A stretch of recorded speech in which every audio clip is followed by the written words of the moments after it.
ஹல்லேலூயா, ஹல்லேலூயா. சத்தமாக ஒரு ஹல்லேலூயா. அருமையானவர்களே, நாம் வாக்குத்தத்தங்களை அறிக்கை பண்ண போகிறோம். ஏசாயா தீர்க்கதரிசன புஸ்தகம் 60வது அதிகாரம் நமக்கு வாக்குத்தத்தம். இந்த வருஷத்தின் வாக்குத்தத்தம் 59வது அதிகாரம் 19ஆம் வசனம். அப்பொழுது சூரியன் அஸ்தமிக்கும் திசை தொடங்கி கர்த்தரின் நாமத்திற்கும் சூரியன் உதிக்கும் திசை தொடங்கி அவருடைய மகிமைக்கும் பயப்படுவார்கள்.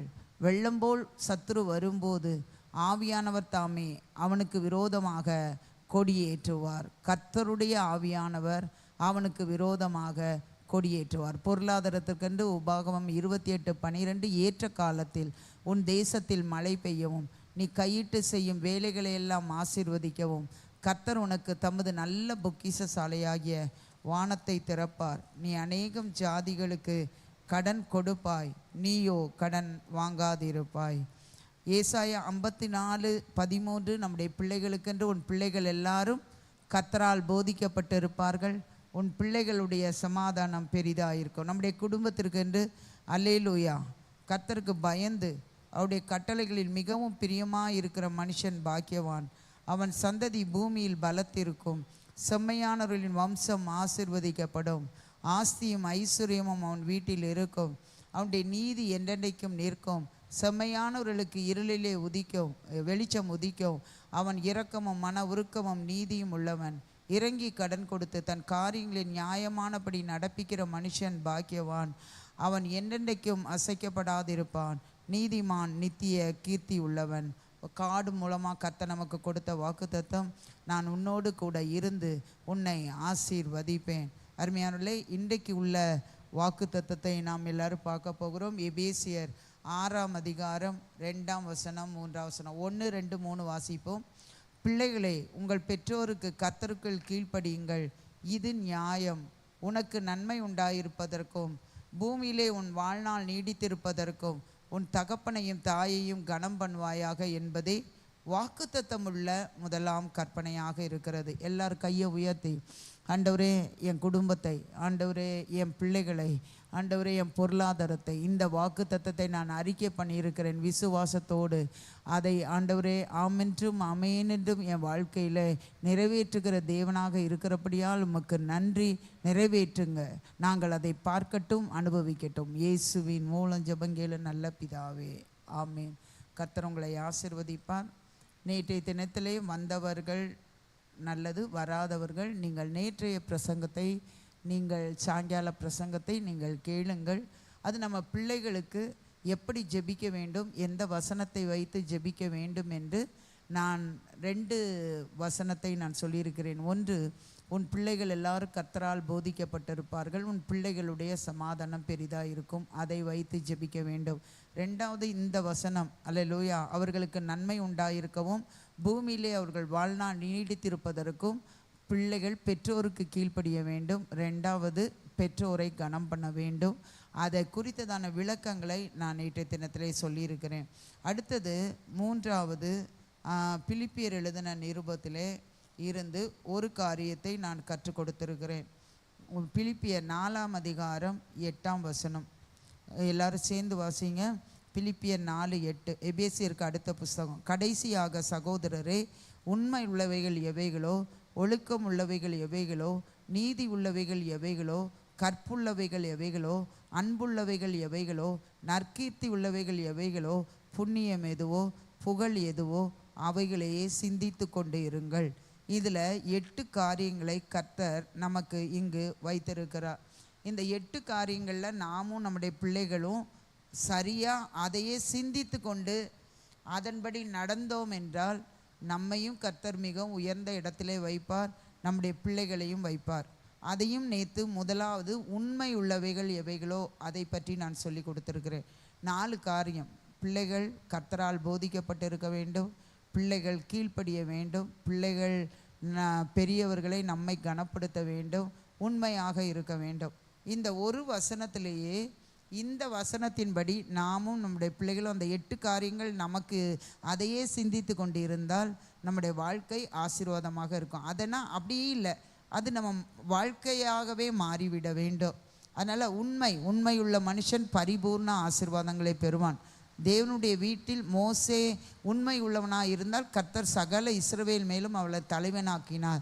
தானியேல் உண்மை உள்ளவனாக இருந்தபடினாலே ஆண்டவர் அந்த தேசத்திற்கு அந்த ராஜ்யத்திற்கு ராஜாவுக்கு அடுத்த ஸ்தானத்திலே கர்த்தர் உயர்த்தினார் அப்படின்னு நம்ம பார்த்தோம்.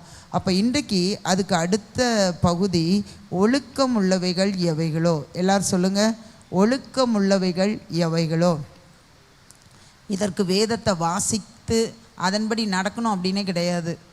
நம்ம உலகத்தில் உள்ள மக்களையே பார்த்தா, உலகத்தில் உள்ள பிள்ளைகளை பார்த்தால் விக்கிரகத்தை வழிபடுகிறவர்களாக இருப்பார்கள், அல்லது கிறிஸ்தவ குடும்பத்திலிருந்து ரட்சிக்கப்படாதவர்களாக இருப்பார்கள். ஆனால் ஒழுக்கமாக அந்த பெற்றோரும் இருப்பார்கள், அந்த பிள்ளைகளும் அந்த அப்பா அம்மாவை பார்த்து ஒழுக்கம் உள்ளவர்களாக மாறுவார்கள். ஒழுக்கம் என்பது வாழ்க்கையில் மிக சிறந்த ஒன்று.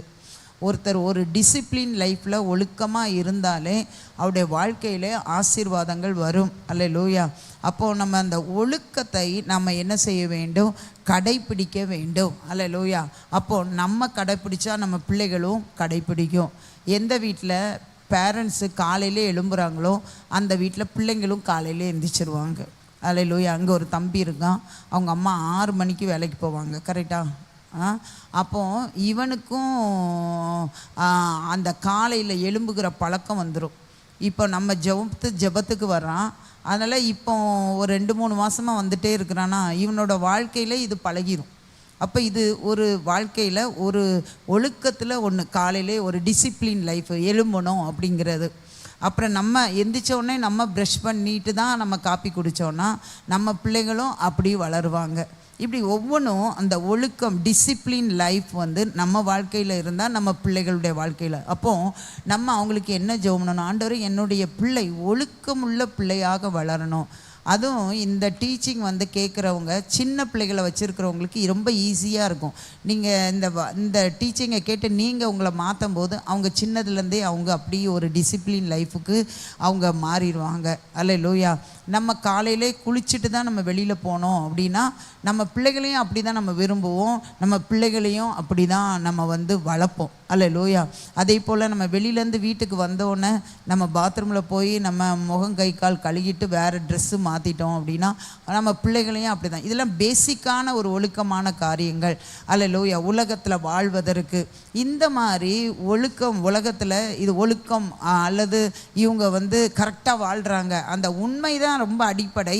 அது இருந்தாலே இதெல்லாம் வரும். ஆனால் இதுவும் இருக்கணும். அல்லேலூயா. அப்போது நம்ம பிள்ளைகளுக்காக ஜெபிக்கும்போது நமக்காக ஃபஸ்ட்டு ஜெபிக்கணும். என் பிள்ளை என்னெல்லாம் ஒழுக்கத்தில் வளரணும்னு நான் நினைக்கிறேனோ அது ஏன் லைஃப்பில் கட்டளையிடுங்க அப்படின்னு சொல்லி நம்ம வந்து ஜெபம் பண்ணணும். இப்போ உதாரணமாக நீங்கள் சாப்பிட்றத வந்து கரெக்டாக அந்த பிளேட்டில் வந்து நீங்கள் சாப்பிட்டீங்க அப்படின்னா சின்னதுலேருந்தே அந்த பிள்ளைகளுக்கு சொல்லி கொடுப்பீங்க, இதெல்லாம் இப்படி வேஸ்ட் வைக்கக்கூடாது, இப்படி நம்ம அதை வேஸ்ட்டில் போடக்கூடாது, பாரு டேடி பாரு, மம்மி பாரு எப்படி சாப்பிட்றேன், நீனும் அப்படி சாப்பிட்டு பழகுன்னு சொல்லிக்கிட்டே இருந்தோன்னா அந்த பிள்ளைகளும் கரெக்டாக அந்த சாப்பாடெல்லாம் வேஸ்ட் பண்ணாமல் அப்படி சாப்பிடும். உனக்கு தேவையானதை மட்டும் வாங்கி சாப்பிடு, மீச்சம் வச்சு அதை தூர போடாத, பாரு டேடியை பாரு, மம்மியை பாரு. இப்படி ஒவ்வொரு காரியத்திலையும் நாம் ஒழுக்கம் உள்ளவர்களாக அவர்கள் வளர்வதற்கு நாம் அந்த ஒரு டிசிப்ளின் லைஃப்பை நம்ம வாழ்க்கையில் கொண்டு வரணும். அப்போது ரெண்டாவது, முதல்ல ஏற்கனவே சொன்னேன், என் பிள்ளைகள் கர்த்தரால் போதிக்கப்பட்டு இருக்கணும் அப்படின்னு நம்ம ஜெபம். ரெண்டாவது, என் பிள்ளைங்க கீழ்ப்படியணும். மூன்றாவது, என் பிள்ளைங்க கனப்படுத்தணும், பெரியவர்களையும் எங்களையும் கனப்படுத்தணும். நாலாவது, உண்மையாக இருக்கணும் ஆண்டவரே. அடுத்தது அஞ்சாவது, ஒழுக்கம் உள்ளவர்களாக இருக்கணும் அப்படின்னு. ஒழுக்கக்கேடான காரியங்கள் நம்ம வாழ்க்கையில் காணப்பட்டால் நம்ம பிள்ளைகள் வாழ்க்கையிலும் காணப்படும். இப்போ பெற்றோர்கள் வீட்டில் ஒரு சின்ன ஒரு மிஸ் அண்டர்ஸ்டாண்டிங் வந்துட்டு, சின்ன பிரச்சனைகள் வந்துட்டு நீங்கள் மனைவிட்ட புருஷன்ட்ட பேசாமல் இருந்தீங்கன்னு வச்சுக்கோங்களேன், அது ஒழுக்கம் இல்லாத காரியம். அல்லையா, டிசிப்ளின் கிடையாது. அப்போ அதை நம்ம காட்டிகிட்டே இருக்கும்போது நம்ம பிள்ளைகளும் என்ன செய்வாங்க? அதை பின்பற்றுவாங்க. அப்போ நம்மளும் அப்படி தான், கோவம் வந்தால் அந்த கோவத்தை வெளிக்காட்டுறதுக்கு நம்ம முன்னு இருக்கணும் அப்படின்னு. இப்படி எல்லா காரியத்திலும் நம்ம எதை பிரதிபலிக்கிறோமோ அதை தான் நம்ம பிள்ளைங்க பிரதிபலிப்பாங்க. ஆனால் நம்ம பிள்ளைகளுக்காக நம்ம வாழ்ந்து காமிக்கணும், ஜபமும் பண்ணணும். ஏன்னா அந்த உலகம் அப்படி இருக்கிறது.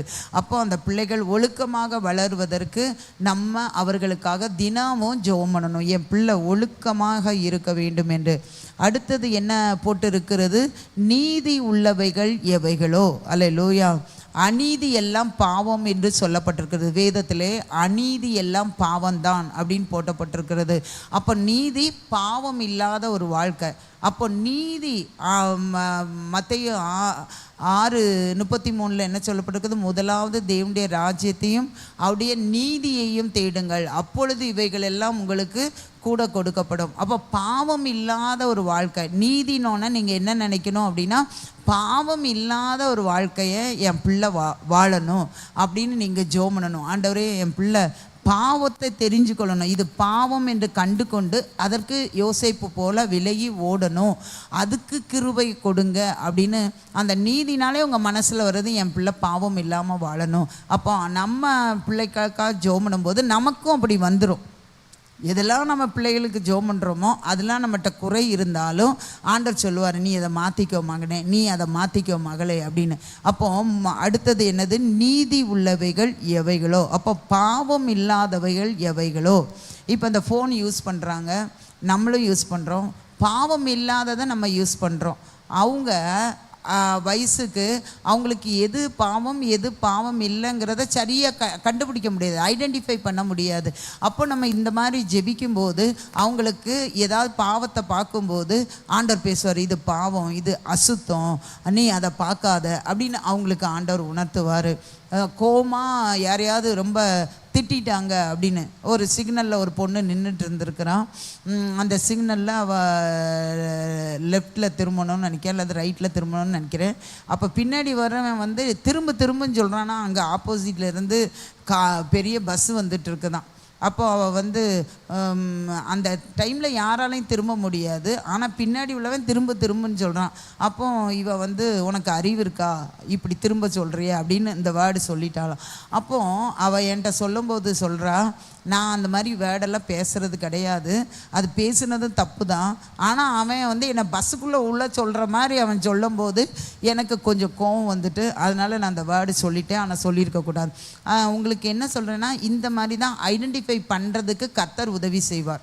நம்ம ஜெபம் பண்ண கர்த்தர் நம்ம பிள்ளைகளுக்கு இப்படிப்பட்ட காரியங்களை, நீதியான காரியங்களை ஆண்டவர் கண்டு கொண்டு அதன்படி நடக்க. இப்போ இதில் அவளுக்கு தப்புன்னு தெரிஞ்சதுனால அடுத்த தடவை யார் நமக்கு டென்ஷன் ஏற்படுத்தினாலும் இந்த மாதிரி வார்த்தைகளை பேச மாட்டாள். என்ன சொல்லுவா? இந்த பஸ்ஸு போயிட்டுருக்குல்ல, நீங்கள் திரும்ப சொல்கிறீங்க, எப்படி திரும்ப முடியும்? திரும்பினா நான் அந்த பஸ்ஸில் விழுந்து தான் அடிபட்டுருவேன், அதனால் கொஞ்சம் வெயிட் பண்ணுங்க அப்படின்னு சொல்லுவாள். அப்போ அந்த வேர்டு அறிவு இருக்கான்னு சொல்கிறதுக்கும் இந்த வேர்டுக்கும் எவ்வளோ வித்தியாசம் இருக்குது. இந்த மாதிரி ஒவ்வொரு காரியத்திலையும் நீதியான காரியங்களை அவர்கள் செய்வார்கள். அடுத்தது, ஆண்டவரே, என் பிள்ளை கற்புள்ளவைகள் எவைகளோ அதை செய்கிறதுக்கு நீங்கள் உதவி செய்யுங்க. இந்த நாட்களில் நான் போன சனிக்கிழமை அப்படின்னு நினைக்கிறேன், ஒரு யூடியூப்பில் ஒன்று பார்த்தேன். 15 வயது சிறுவன் 18 வயது பெண்ணோடு லவ்வரோடு அவங்க தவிர அந்த உடல் ரீதியாக ஈடுபட்டு குழந்தையை பெற்றிருக்கான். 15 வயசில் குழந்தையை பெற்ற ஒரு பையன் அப்படின்னு அதில் ஹெட்டிங் போட்டிருந்தது. உலகத்தை எப்படி போயிட்டுருக்கு பாருங்கள்.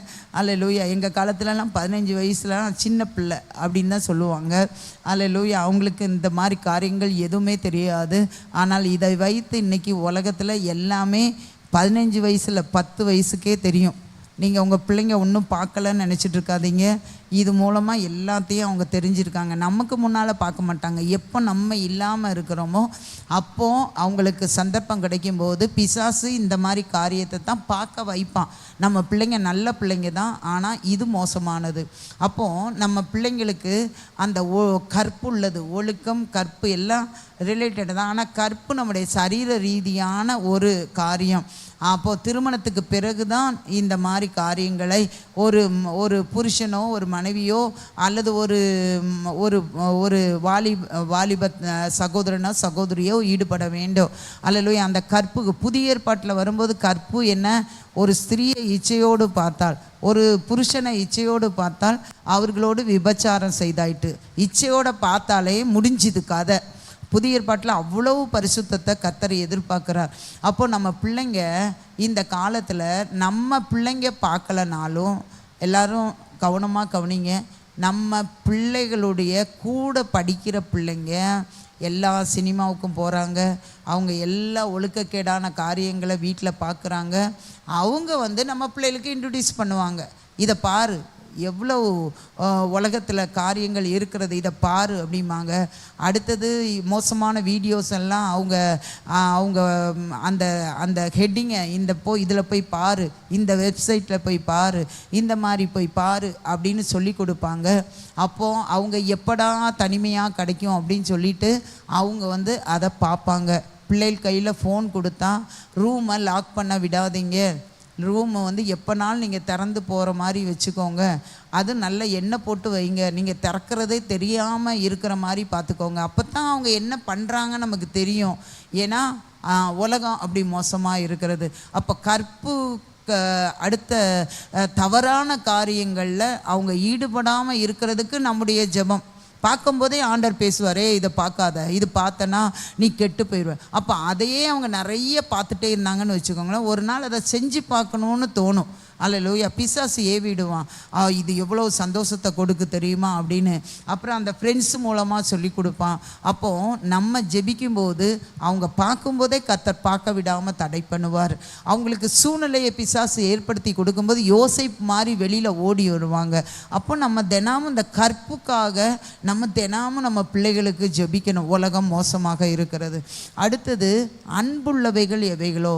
இப்போ பிள்ளைங்கள்லாம் அன்பு இல்லாத பிள்ளைகளாக நிறைய பிள்ளைகள் காணப்படுகிறார்கள். அன்பு என்பது கல்வாரியின் அன்பு, மாயமற்ற அன்பு, எதையும் எதிர்பார்க்காத அன்பு, அந்த அன்பு பரிசுத்தமான அன்பு, மற்றவர்களுக்கு உதவி செய்யக்கூடிய அன்பு, மற்றவர்களை கனப்படுத்தக்கூடிய அன்பு. இப்படிப்பட்ட அன்பு நம்ம பிள்ளைகளுக்குள்ளாக இருக்கணும். பிள்ளைங்கள்லாம் சில டைம் அம்மா அப்பாவை பேசவே மாட்டாங்க, ஒரே வீட்டில் தான் இருப்பாங்க, ஆனால் பேசவே மாட்டாங்க. அது திருமணமான பிள்ளைகளும் அம்மா அப்பாவும் ஒன்றா இருந்தாங்கன்னு வச்சுக்கோங்களேன், நிறைய குடும்பங்களில் பேச்சுவார்த்தையே கிடையாது. சாப்பிட்டியா, என்ன வேணும், இந்த மாதிரி வேர்டு தான். மற்றபடி பக்கத்தில் உட்காந்து பேசுகிற காலமெல்லாம் இப்போ 100 பேர் இருந்தால் 75 பேர் இப்படி தான் இருக்காங்க. 25 பேர் தான் நம்ம பெற்றெடுத்த அம்மா அப்பா, நம்ம கூட பிறந்த அண்ணன் தம்பிக்குள்ள பொறாமை போட்டி. முந்தி காலத்துலலாம் என்னதான் சண்டை இருந்தாலும், என்னதான் மிஸ் அண்டர்ஸ்டாண்டிங் இருந்தாலும், அண்ணன் தம்பி அக்கா தங்கச்சிலாம் அப்படி ஜாயிண்டாக இருப்பாங்க. இந்த காலம் மாறிட்டு இருக்குது, செல்ஃபிஷாக இருக்கிறாங்க. அப்போது நம்ம பிள்ளைங்க அன்பாக இருக்கணும். கடைசி வரைக்கும் நம்ம கூட அன்பாக இருக்கணும், கூட பிறந்தவங்க கூட அன்பாக இருக்கணும், பெரியவங்க கிட்ட அன்பாக இருக்கணும், சபையில் உள்ளவங்க கூட அன்பாக இருக்கணும். இப்போல்லாம் யார் கூட அன்பாக இருக்காங்கன்னா ஃப்ரெண்ட்ஸ் கூட தான் அன்பாக இருக்கிறாங்க. அந்த ஃப்ரெண்ட்ஸு தப்பாகவே சொன்னாலும் அதை ரைட்டும்பாங்க. அந்த ஃப்ரெண்ட்ஸோட குடும்பத்தோடு கூட சிலர் ஐக்கியமாக இருக்கிறாங்க. இதெல்லாம் மாறுறதுக்கு ஆண்டவரே எங்கள் பிள்ளைங்க எங்கள் கூடயும், ஆண்டவரே எங்களை சுற்றிலும் இருக்கிற சொந்த ஜனங்கள் கூடயும், சபையில் உள்ள மக்களோடையும் அன்பாக இருக்க, மாயமற்ற அன்பாக இருக்க, உண்மையான அன்பாக இருக்க அவர்களுக்கு நீங்கள் உதவி செய்யுங்க அப்படின்னு. அடுத்தது நற்கீர்த்தி உள்ளவைகள் எவ்வளோ. சில இந்த காலத்தில் பார்த்திங்கன்னா பிள்ளைங்க கீர்த்தியே, அதாவது புகழ்ச்சியை எதிர்பார்க்குறாங்க. அவங்க தப்பே செஞ்சாலும் அது நல்லதுன்னு சொல்லணும்னு எதிர்பார்க்குறாங்க. அதனால தான் ஆண்டவர் இங்கே என்ன எழுதி வச்சிருக்கிறார், நற்கீர்த்தி உள்ளவைகள் எவைகளோ. நம்ம பிள்ளைங்க எதை விரும்பணும், நல்ல காரியம் செய்து புகழ்ச்சி வருகிறதை விரும்பணும். ஆண்டவரே நற்கீர்த்தி உள்ளவைகளை என் பிள்ளை விரும்பணும், வீணான புகழ்ச்சியை விரும்பக்கூடாது அப்படின்னு நம்ம ஜெபம் பண்ணணும். அடுத்தது புண்ணியம் எதுவோ. புண்ணியம் அப்படின்னா அவங்களுக்கு எதிர்காலத்துக்கு எது ஆசீர்வாதத்தை விதைக்கணுமோ அந்த காரியத்தை அவர்கள் செய்ய வேண்டும். இப்போ இந்த டீனேஜ் வாலிப வயசில் கிண்டல் பண்ணுறது, கேலி பண்ணுறது, கொஞ்சம் அவங்க கூட படிக்கிறவங்க, வேலை பார்க்குறவங்க கொஞ்சம் வேறு மாதிரி ட்ரெஸ் போட்டிருந்தா, அதாவது ரொம்ப டீசெண்டாக போடாமல் ரொம்ப தாழ்வாக போட்டிருந்தாலோ இப்படி கிண்டல் பண்ணுறது, கேலி பண்ணுறது, அவங்கள ஏளனமாக நடத்துறது, அதே போல் இப்படிப்பட்ட காரியங்களில் அவங்க ஈடுபடுவாங்க. அது அவங்களுக்கு சாபத்தை தேடித்தரும். அல்லேலூயா. ஆபேல் ஆண்டவருக்குன்னு உண்மையாக பலி செலுத்தினா, காயின் அவனை கொன்று போட்டான். காரணம் என்ன? அவனுடைய அங்கீகாரத்தை இவனால் சகிக்க முடியல, அதனால் அவனை கொண்டு போட்டான். அப்போ அவன் ஆண்டவர் சொல்கிறாரு, நீ நன்மை செய்தால் உன் வீட்டு வாசப்படியில் நன்மை இருக்கும், நீ தீமை செய்தால் உன் வீட்டு வாசப்படியில் தீமை இருக்கும் அப்படின்னு ஆண்டவர் சொல்கிறாரு. அதே போல தான் நம்ம பிள்ளைங்க புண்ணியம், அவருடைய எதிர்காலத்திற்கு எது ஆசீர்வாதமோ அதை அவர்கள் செய்கிறவர்களாக இருக்க வேண்டும். அடுத்தது முதல்ல நற்கீர்த்தி உள்ளவைகளோ, அடுத்தது புகழ் எதுவோ. அவங்க புகழ் அப்படிங்கும்போது அது என்ன அப்படின்னா, நான் எதிர்காலத்தில் நல்லா படிக்கணும், நான் இப்போ படிக்கும்போது நல்லா படித்து என்னோட கிளாஸில் நான் ஃபஸ்ட் ரேங்க் வாங்கணும், அது அவங்களுக்கு ஒரு உயர்வு. அல்லேலூயா. என் குடும்பத்தின் நடுவில் நான் இப்போ நல்லா படித்தேன்னா உயர்வு இருக்கும். அடுத்தது நான் நல்ல வேலைக்கு போனேன்னா நல்லா எனக்கு உயர்வு இருக்கும், என்ன கனப்படுத்துவாங்க. இந்த மாதிரி காரியங்கள் அவங்களுக்கு காணப்படணும். அவங்களுடைய வாழ்க்கையில் தலைமைத்துவம் ஆவதற்கு அவர்களுக்கு என்னென்ன காரியங்கள் இருக்கிறதோ அதில் அவங்க சிறந்து விளங்கணும்னு அதையே அவங்க விரும்பணும். அப்போ ஆண்டவர் என்ன சொல்கிறார்? கடைசியாக அவைகளையே சிந்தித்து கொண்டிருங்கள். அப்போ இந்த வசனத்தை நம்ம தினமும் அறிக்கையிடணும். ஆண்டவரே, ஏன் மகன், ஆண்டவரே, உண்மையுள்ளவைகள் எவைகளோ, ஒழுக்கம் உள்ளவைகள் எவைகளோ, நற்கீர்த்தி உள்ளவைகள் எவைகளோ, கற்புள்ளவைகள் எவைகளையோ, அன்புள்ளவைகள் எவைகளோ, நற்கீர்த்தி உள்ளவைகள் எவைகளோ, புண்ணியம் எதுவோ, புகழ் எதுவோ, இதையே சிந்திச்சிட்டு இருக்கணும். இந்த சிந்தனை தான் அவங்களுக்கு வரணும். அவங்க சிந்தனையிலேயே இந்த 8 காரியங்களும் இதன்படி நான் நடக்கணும் அப்படின்னு வந்துட்டாலே அவங்க வாழ்க்கையில் உயர்த்தப்படுவாங்க. அந்த ஜெபத்தை பண்ணும்போது நமக்கும் அது வந்துடும், தன்னாலே வந்துடும். எல்லாரும் எழும்பி நின்று அல்லேலூயா எல்லாரும் கரங்களை உயர்த்தி, ஆண்டவரே, என் பிள்ளைங்க இந்த 8 காரியத்தில் 8 காரியம் நம்ம இப்போ சொல்லுகிறோம், ஆனால் ஒவ்வொரு நாளும் உங்கள் பையன் பேரை சொல்லி, அல்லேலூயா, ஆண்டவரே, உங்கள் பொண்ணு பேரை சொல்லி, அவங்க பிள்ளைங்க 2 பிள்ளைங்க இருந்தால், 1 பிள்ளை இருந்தால், 3 பிள்ளைங்க இருந்தால், அவங்க பேரெல்லாம் சொல்லி, ஆண்டவரே, என் மகன், இப்போ நான் எப்படி ஜோமனன், ஆண்டவரே, என் மகன், அல்லேலூயா, என் மருமகா, என் பேத்திகள், ஆண்டவரே, இமான் ஒய்ஃப் வயிற்றில் வளருகிற ஆண்டவரே அந்த குழந்தை, ஆண்டவரே ஜோ, ஆண்டவரே ஸ்மிதிகா, இவர்கள் உண்மை உள்ளவைகள் எவைகளோ, ஒழுக்கம் உள்ளவைகள் எவைகளோ, ஆண்டவரே நீதி உள்ளவைகள் எவைகளோ, கற்புள்ளவைகள் எவைகளோ, அன்புள்ளவைகள் எவைகளோ, நற்கீர்த்தி உள்ளவைகள் எவைகளோ, புண்ணியம் எதுவோ, புகழ் எதுவோ, அவைகளையே சிந்தித்து கொண்டு இருக்கணும். இந்த 8 காரியங்களும் நாங்களும் சிந்தித்து கொண்டே இருக்கணும். ஆண்டவரே, என் பிள்ளைங்க கர்த்தரால் போதிக்கப்பட்டு இருக்கணும். என் பிள்ளைகளுடைய சமாதானம் எனக்கு பெரிதாக இருக்கணும். ஆண்டவரே, என் பிள்ளைங்க எங்களுக்கும் சபைக்கும், ஆண்டவரே, பெரியவர்களுக்கு கீழ்ப்படுகிறவர்களாக இருக்கணும். ஆண்டவரே, எங்களையும், ஆண்டவரே, சபையில் உள்ள எல்லாரையும், சொந்த ஜனங்களையும், ஆண்டவரே, அவர்கள், ஆண்டவரே, கர்த்தாவை படிக்கிற இடங்களிலும், வேலை பார்க்கிற இடங்களிலும் கனம் பண்ணணும் பெரியவர்களை. அப்பொழுது அவர்களுக்கு நன்மை உண்டாயிருக்கும், அவர்களுடைய வாழ்நாள் நீடித்திருக்கும். ஆண்டவரே, ஆண்டவரே, மக்கு ஸ்தோத்திரம். ஆண்டவரே, இந்த காரியங்களையும் அவர்கள் கடைபிடித்து ஆசீர்வாதத்தை சுதந்தரித்து கொள்ள வேண்டும். ஆண்டவரே, என் பிள்ளைகளை அப்படியாக நீங்கள் உயர்த்துங்க என்று சொல்லி நம்ம ஒவ்வொரு நாளும் அல்லேலூயா ஒரு 5 நிமிடம் நம்முடைய பிள்ளைகளுக்காக நம்ம மரணம் அடையும் வரைக்கும் ஜெபம் பண்ணுங்க. உங்கள் பிள்ளைகள் உங்களை காட்டிலும் பல மடங்கு ஆவிக்குரிய ஜீவியத்திலும் உலக பிரகாரமாகவும் உயர்த்தப்படுவார்கள். இப்போ நிறைய சபைகளிலே பிள்ளைகளுக்காக ஜெபிக்கிற ஜெபங்களை இப்பொழுது ஏற்படுத்தி இருக்கிறதை நான் பார்க்கிறேன். நேற்று ஞாயிற்றுக்கிழமை ஆராதனையிலே எல்லா ஆராதனையிலும் பிள்ளைகளுக்காக ஒரு சபையிலே ஜெபித்ததை நான் பார்த்தேன், வீடியோ நேற்று சாயங்காலம். அருமையான தேவனுடைய பிள்ளைகளே, அல்லேலூயா, ஆண்டவர் இப்பொழுது பிள்ளைகளுக்காக ஜெபிக்கிற ஒரு வாஞ்சையை எல்லா சபைகளிலும் போட்டிருக்கிறார். நம்ம சபையில் போட்ட மாதிரி இப்பொழுது தான் நான் பார்க்குறேன், நிறைய சபைகளில் இதற்காக ஜெபம் பண்ண ஆரம்பித்து இருக்கிறார்கள். கர்த்தர் எல்லா ஊழியக்காரர்களுக்குள்ளும் பிள்ளைகளுக்காக ஜெபிக்கக்கூடிய ஒரு பாரத்தை கர்த்தர் கொடுத்திருக்கிறார். நம்ம ஜெபிக்கணும், இல்லட்டா நம்முடைய பிள்ளைகள் இந்த உலகத்திற்கு ஒத்த வேஷம் தரிப்பார்கள், இந்த உலகத்தை போலவே காணப்படுவார்கள், பாவத்தை தண்ணீரை போல குடிப்பார்கள். அல்ல, நம்ம ஜெபம் பண்ணும்போது நம்முடைய பிள்ளைகளை கர்த்தர் மாற்றுவார், நம்முடைய பிள்ளைகளை கர்த்தர் மாற்றுவார். நம்ம பிள்ளைகள் ஆவிக்குரிய ஆசீர்வாதத்தினாலே நிரப்பப்படுவார்கள், உலக பிரகாரமான ஆசீர்வாதத்தினாலே அவர்கள் நிரப்பப்படுவார்கள். ஆண்டவரே, எங்களுக்கு அப்படிப்பட்ட கிருபைகளை, ஜெப வாஞ்சையை ஆண்டவரே இந்த மாதிரி ஆண்டவரே உணர்ந்து உம்முடைய வாக்குத்தத்தங்களை பிடித்து வசனங்களை பிடித்து ஜெபிக்கக்கூடிய கிருபைகளை எங்கள் பிள்ளைகளுக்கு கொடுங்க. எங்கள் பிள்ளைகளுக்கு நன்மை உண்டாயிருக்கவும் அவருடைய வாழ்நாள் நீடித்திருக்கவும் ஆண்டவரே அவர்கள் கீழ்ப்படுகிறவர்களாக கனப்படுத்துகிறவர்களாக மாற்றுங்கப்பா. இந்த நாளிலும் ஆண்டவரே வாரத்தில் முதல் நாள் வேலை நாளிலே வந்திருக்கிறோம். 6 நாள் வேலை பார்க்க போகிறோம். எல்லாருடைய வேலையிலும் ஆண்டவரே அவருடைய பிஸ்னஸ்லையும் ஆண்டவரே உம்முடைய கரம் கூட இருந்து அவர்களை ஆசீர்வதித்து உயர்த்துங்க. பிள்ளைகள் ஆண்டவரே பரீட்சை எழுதுகிறார்கள். சிபிசி பரீட்சை தொடங்கி இருக்கிறது. அதில் பரீட்சை எழுதுகிற பிள்ளைகள் எல்லாருக்கும் ஞானத்தை கொடுங்க. அடுத்து ஸ்கூலில் தொடங்க இருக்கிறது. ஆண்டவரே மக்கு ஸ்தோத்திரம். ஆண்டவரே 10th +2 எக்ஸாம் மெட்ரிகுலேஷன் ஆண்டவரே மற்றும் ஒவ்வொரு சிலபஸ் தொடங்க இருக்கிறது. எல்லா பிள்ளைகளுக்கும் ஞானத்தை கொடுத்து நல்ல எக்ஸாம் எழுதி நல்ல மதிப்பெண்கள் பெற்று புகழ்ச்சி அடைய கர்த்தர் உதவி செய்யுங்கப்பா. ஆண்டவரே நல்ல சுகம் நல்ல பலம் நல்ல தீர்க்காய் செய்யுங்க. பிள்ளைகளுக்கு கட்டளையிடுங்க. இந்த வாரம் நாங்கள் செய்கிற எல்லா காரியத்திலும் உம்முடைய காரம் கூட இருக்கட்டும். ஆண்டவரே சுகவீனமாக இருக்கிற ஜான்சன் பிரதர் மேல் உங்கள் வல்லமை இறங்கட்டும். தமிழரசி சிஸ்டர் உங்கள் வல்லமை இறங்கட்டும்.